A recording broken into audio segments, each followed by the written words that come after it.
Welcome back YouTube, some very exciting news today. So obviously over the past year or so, my kind of YouTube channel has been very much vlog style. And obviously with being a coach, yes, I drop a few knowledge bombs throughout the vlogs, but it's not everyone's cup of tea, it's not their go-to. So this new kind of format and style is essentially going to be similar to what I've been doing with the vlogs. So I'm going to be doing one vlog per week, but also one educational piece of content per week as well.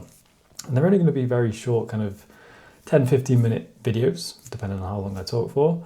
But essentially I wanted to just be in a position where this channel isn't just a day in the life or peak weeks or show days, because it doesn't really provide much value for you as a consumer. So I want to make sure that moving forwards with my YouTube, that twice per week there's going to be 2 videos, one slightly more educational that you can actually get quite a lot of value from and click to a specific video if you want some help in that specific field.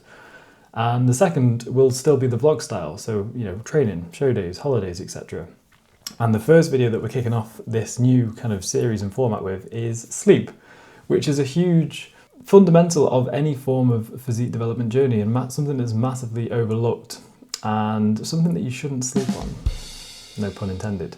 So we're going to kick straight off, and I've got this slideshow here to kind of talk you through, and if you follow me on Instagram you'll notice that these are very similar because it is the exact same. But I just wanted to be able to, every Tuesday I provide a carousel piece of content on Instagram, and I'm going to talk to you through the slides in a bit more detail and how you can actually implement this in your life to then further up and level up your physique and just your general lifestyle as well. So obviously sleep for a lot of people holds them back, and I do and I'm aware that there's many people and there's many clients that I've worked with who maybe have issues with sleep, getting to sleep, staying asleep, issues with, or maybe not issues, but just do different jobs in regards to their shift pattern. So some people do nights, some people do days, and this can obviously massively interfere with your circadian rhythm. So our circadian rhythm is essentially our internal 24-hour body clock. And for most people, the more consistent we can keep that circadian rhythm, the more predictable our body's going to be. And if you've been on this channel before, you'll understand how I implement with myself and with my clients that you want your body to be a very predictable kind of mechanism. If your body can anticipate when it's going to be fed, when it's going to go to sleep, when it's going to be hydrated, when you're going to train, not only from like a hormonal standpoint, but from like a central nervous standpoint as well, your body's going to be so primed. It's the same with anything in life. If you are in a very predictable environment with meal timings, training days and rest days per week, your body will crave and appreciate that. And it means that your progress can be leveled up, and essentially you can make probably 10x the amount of progress that you would if you're kind of all over the place. And this is something that I used to do. I would kind of train as and when I felt like it. Maybe when I always refer back to uni. I'd be like, oh, okay, I'll train at this time, or I've got a webinar, what are they called? Seminar at this time, so I'll train after that, and my meals would be all over the place. It would be scattered across the week, and it just holds you back. Okay, so creating a good, consistent routine with your sleep, most importantly, and that's the fundamental that most people can work on, is having a very similar bedtime per night, or if not identical. I mean, mine is very much the same every single night now, and a very similar wake time per day, because it means your body is in that predictable state where it can predict, when it's going to be going to sleep. So therefore, like melatonin, the sleep kind of hormone that makes you feel tired and it actually gets you to fall asleep, can be kind of started to be produced maybe like an hour before bed, because it knows it's almost bedtime. And equally, the sleep that you actually get, the quality of the sleep can massively improve as well if it's consistent. And you'll see on nowadays like Whoop bands and Oura rings, like sleep consistency is a big thing. And this is it's not necessarily how many hours you get. And some will argue that 6 hours every single night would be better than maybe 5 hours, then 8 hours, then 9 hours, then 7 hours. Like, your body just wants that kind of consistency. Same with anything in life. So I think the one thing that is overlooked and is key to progress is people get their nutrition pretty much bang on. Most of you guys watching this has probably got a pretty decent amount of nutritional knowledge, and they're training right as well. But many ignore sleep, and essentially sleep is the real kind of foundation of recovery, growth, and fat loss. What we do in the day is governed by what we kind of produce at night from a hormone standpoint. So essentially all the work that we put in the day, whether it be cardio, training, nutrition, the results come from sleep and how our body kind of recovers and responds and regulates hormones throughout the night. So it's basically where we burn, body fat. It's where we build muscle during our sleep. And if we're putting all the work in the day in the gym, and with our nutrition, with our steps and cardio, that's great. But if your sleep is shit, you're not going to get the benefits from everything that you're doing within the day. So you are leaving a massive amount on the table if you aren't actually getting good quality sleep. So like I've said here, sleep is where the magic happens. But what actually happens when we do sleep? So I've touched on it briefly just then. Obviously our muscles repair, okay? So human growth hormone is released, which is the key fundamental for our muscles repairing essentially bigger and stronger, or at least repairing to retain the muscle that we've got. So these are both so important for a fat loss phase or a muscle building phase. And this is something that's very important to remember. Cortisol drops as well. So cortisol is a stress hormone that our body naturally produces. And people always think stress is bad. Stress can be good as well. If we're applying stress within the gym, it's not necessarily a bad thing. It's a good thing because it means it's creating that adaptive response for our muscles to grow back bigger and stronger.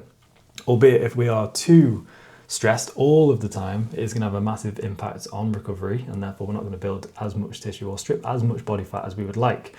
So it allows our body to come back down to baseline levels.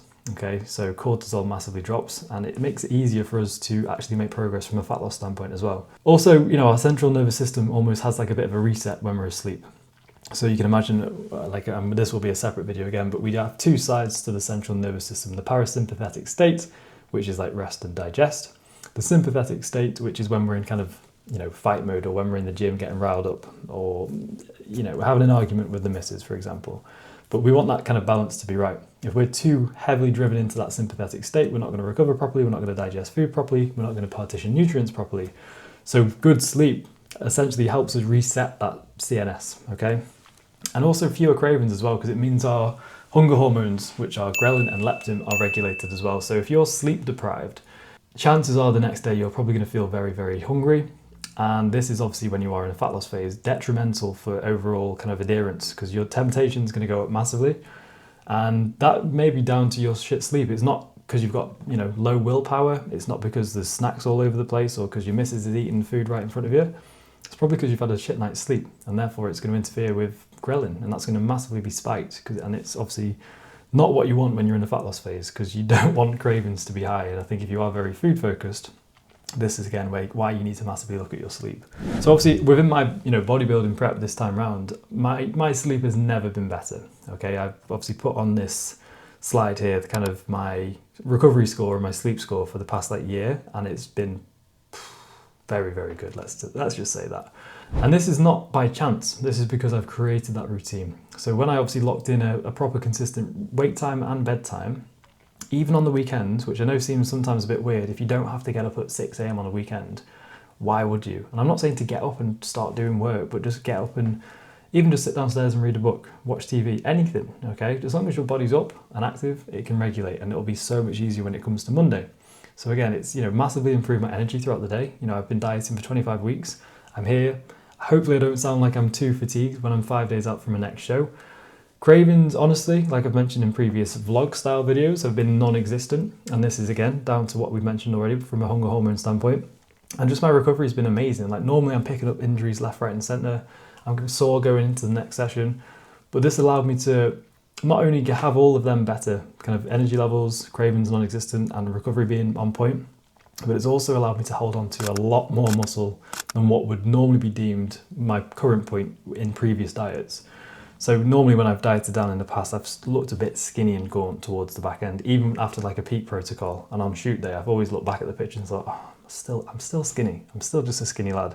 Whereas this time round, when I look at my stage pictures, I'm like, I've actually got a good amount of tissue there. And one of these factors, of course, not just the only factor, but because my sleep's been so good, it has given me somewhat, a much more improved look when it's come down to the back end of the diet. What gets measured gets managed, and I say this a lot to my clients. If you're not assessing, you are just simply guessing. And this is why, wearables, Whoop bands, Oura rings, no, they're not a necessity. Of course, they are definitely a nice, not a need. But it does allow you to be a lot more consistent with knowing what's going on internally. I think a lot of people just, write down, yep, 7 hours there because I went to bed at 12 and I woke up at 7. So that's 7 hours sleep, surely. You got to remember, you wake up quite a lot in the night, regardless of if it's to go to the toilet, if it's just a noise outside, like you are waking up, and obviously that chips away at your total amount of sleep. Yes, you were in bed for 7 hours, but how much of that was sleep? So someone that goes to bed at 12 and wakes up at 7, although it seems like they're getting 7 hours sleep, they're probably only getting maybe like 5.5, 6.5 hours, because they are waking up.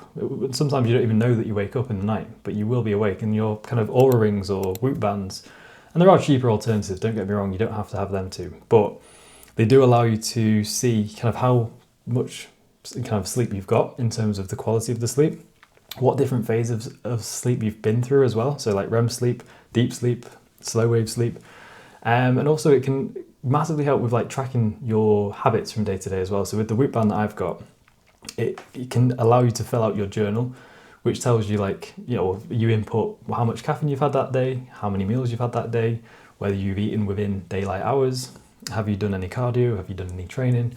So it tracks and continually keeps on top of this trend. So if I've had like, I don't know, let's say for argument's sake, I normally have maybe 3 caffeine hits per day, 2 coffees and like a Monster, sugar-free Monster of course. But if I've had 5 for one day for whatever reason, because I've been out, a lot more and I've had just more opportunity to drink coffee, I can track that in my journal. And then if it sees that I've had a bad night's sleep, it will say, you've had 5 coffees today, mate, or 5 caffeine servings, your sleep's not been as good, or your recovery's not been as good. So this can massively help with data. And the more data and biofeedback that we get, the more that we can kind of nip it in the bud early. So I know for a fact I don't need to do, 5 lots of coffee again. I can just swap that for water. And again, little things like this, although it seems meticulous, and again, for most people it will be meticulous, but I know if you're tuned into this channel, you are ready to take your physique to that next level. But this is the requirement sometimes that's needed. If you've been doing something for so long and it's got you to where you are now, you need to do something different to get to where you want to be. You can't just keep winging what you're doing at the minute. So you can't improve what you don't track. And there's a few mistakes that a lot of people do make, and this is a very kind of cliche, and you've probably seen this all over YouTube and Instagram, but so many people still do it. And scrolling late at night on your phone or watching TV right before, I used to do it all the time. I used to watch Family Guy when I was in my early 20s, late teens, like right up until the moment I shut my eyes, and I'll turn the TV off and go to sleep. Don't get me wrong, I sometimes do that now, but there's things that I implement to allow myself to still get a good night's sleep, like wearing my blue light blockers, having caffeine too late in the day. Like I still have a few clients now who come on board and say, yeah, I've had a pre-workout at like 7:30 at night because I'm training at 8 after work. I'm like, whoa, obviously they don't really know the implications that has on the quality of the sleep as well, but putting things in place like just not having caffeine too late in the day, like 2 p.m, 3 p.m. latest is 2 p.m. for myself is my cutoff, 3 p.m. for most people I tell, because caffeine does actually have a half-life of 6.5 hours approximately. So that means essentially the caffeine is still present within the body for 6.5 hours after you've had that last sip. So again, you can see how this will affect sleep massively. And if you are to have a later training window, then simply just look for like a non-stim pre-workout. So you still get the good kind of pump, you still get the good kind of buzz that you would get from a pre-workout, but you just don't have that massive caffeine crash at the end as well. The biggest one as well is inconsistent wake and sleep times. And even up until maybe a year and a half, 2 years ago, even on the weekends, I was sleeping until maybe 9, 10, because I just didn't need to get up. But honestly, the game changer for me this time around, this year, has been getting up at the same time as I would in a week. And I know that's not for everyone, but try and see the benefits of it. You're getting more of your weekend by getting up a little bit earlier. You're getting a more consistent circadian rhythm by getting up a little bit earlier. You get more done in your day. And honestly, like a lot of good stuff can happen in the morning. The back end of the day, nothing really good happens. Like you watch Netflix, you switch off for a little bit. But in the morning, I'm productive. I get a lot done. I'm filming this now at 10:30 in the morning, relatively alert, and already done my full days of work. So get up early on the week. I'm not saying get up early, just get up at the same time as you do in the week. And a lot of people don't have like a wind down routine. And this doesn't have to be any kind of meditation or spiritual ritual before bed, but just have something that's consistent every night. So for myself and Hannah, we do watch Netflix, and that is our wind down time, but I've got my blue light blockers on. And then we go upstairs, we brush our teeth, we get the bedroom ready, e.g. shutting the curtains and getting the pillows. I used to say hundreds of pillows, but she's only got 3 pillows on there now. And just getting that routine set every single night. Like as soon as we start walking upstairs, it's almost like my body's like, oh, time for bed. Because we finished the TV, We've gone upstairs, we start brushing our teeth, we get maybe a few things ready for the next morning. And then that's like the routine for us every single night, even on the weekends as well. If you're just like winging your last hour of the day and just like, oh, I need to get this ready for tomorrow. Oh, let's finish off this series. Or it's just, you're all over the place and your body doesn't actually, or isn't aware that it's about to go to sleep, basically. So fixing these is massively important in sleep quality, okay, and therefore physique and performance as well. So here's a few quick fixes that you can see on the screen now to help upgrade your sleep. So set a consistent wake and bedtime. Very easy. I say very easy. Probably hard for the first week, but will get easier, and you just have to give it time. It's the same with anything. You don't go, if you've just started off in the gym, you don't go to the gym for 1 week and expect to look like, who can I give an example? Ryan Terry. Like, it's the same as anything in life. You have to just give it time. So again, from a circadian rhythm standpoint, your body's not going to be like, right, this is our bedtime and wake time now. Good to go. Give it time. Give it at least 2, 3, 4 weeks before you think, oh, it's not working. Have a wind down routine. Dim the lights before bed. Maybe I always write my to-do list the night before as well. That's something I forgot to mention. And that just, firstly, clears my head, because if I'm in bed at night and I've got all these things in my mind, like, oh, I need to do this tomorrow, I need to do that tomorrow. This is literally like a brain dump. I put all my things that I need to do the night before in this journal, and it's been a game changer for sleep as well. Because normally I'm in bed like, oh, I need to get back to that guy tomorrow, or I need to send this email tomorrow, or oh, I wonder if, and you can just see how your brain's just getting active right before sleep. You don't need that.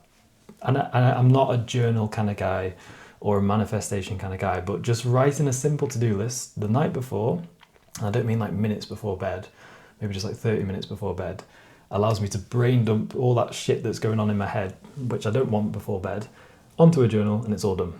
Okay, so that's something that's good. Or even just reading, doesn't have to be anything like that. Try and limit your screen time as well, or wear blue light blockers. I'm not going to sit here and lie to you and say I do not watch TV for 60 minutes before bed. We watch Love Island at the minute, but I wear my blue light blockers, and it does make a difference. Keep your room cool, dark, and quiet as well. 3 things that people don't do. Like so many people have like street lights coming through the window. Windows open, obviously I know this time of the year it is hot, so maybe try and keep your windows open during the day to actually cool the room down throughout the day, not just at night. And keep it quiet as well. If you've got like, I don't know, a loud neighbor or anything, music playing. I know some people might need music playing to fall asleep, but cool, dark, quiet sets you up for a good night's sleep, because essentially your body actually needs to drop, your core body temperature needs to drop 3 degrees in order to actually fall asleep. So if you can imagine, this is why you always struggle to fall asleep when it's so hot in this country, because you're just restless. Your body's like hot. It can't actually get into a position where it will fall asleep. And my last tip, this is not essential, but it does and has helped me so much. And I've spoken about this on a vlog before, but my Lumia alarm clock, game changer. I used to set just my normal iPhone alarm clock. And as a lot of you will know, that alarm in the morning is like an air raid siren going off. And the first thing that you want when you wake up in the morning, or the last thing that you want when you wake up in the morning, is down your ear. Like, that already fires you up into a very sympathetic state. You think, fuck, what's going on? And that used to scare the shit out of both me and Hannah. Whereas now, my Lumia alarm clock, which I've spoken about before, and I'll leave a link below, it mimics the sunrise 30 minutes before the actual sound of the alarm goes off. So I've never actually heard the alarm go off, because I'm always awake because of the sunrise. And it just gradually gets lighter. And this is ideal for the circadian rhythm again, because going back to prehistoric time, our bodies are accustomed to sunlight.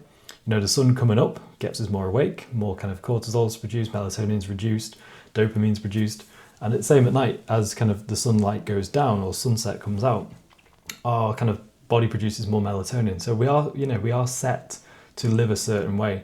And with artificial light and TVs and everything that's kind of interfered with the human kind of, what I call it, human kind of just quality of life, no wonder people have shit sleep and stuff, because there's so many distractions to keep them awake, even just like artificial lights. So yeah, the Lumia alarm clock has been a game changer, and I would say that has been the biggest thing for me. It's just waking up peacefully. I say peacefully because some mornings I'm still a little bit tired and groggy, don't get me wrong, but I am 27 weeks into a dieting phase, so it's probably just more to do with that.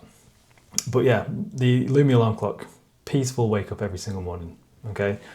And that is the end of the first educational series. Hopefully you've enjoyed it, and there will be more like this every single week, maybe not, next week as well. And essentially, this has hopefully given you a bit more of an insight of how you can improve your overall physique development and just life in general as well. And if you have any questions at all, please let me know. Like I say, I don't want to just provide vlogs or training clips or client photo shoots every week because there's not much value for you guys as the viewers. Whereas with this, hopefully you can take at least one thing from this and improve on it.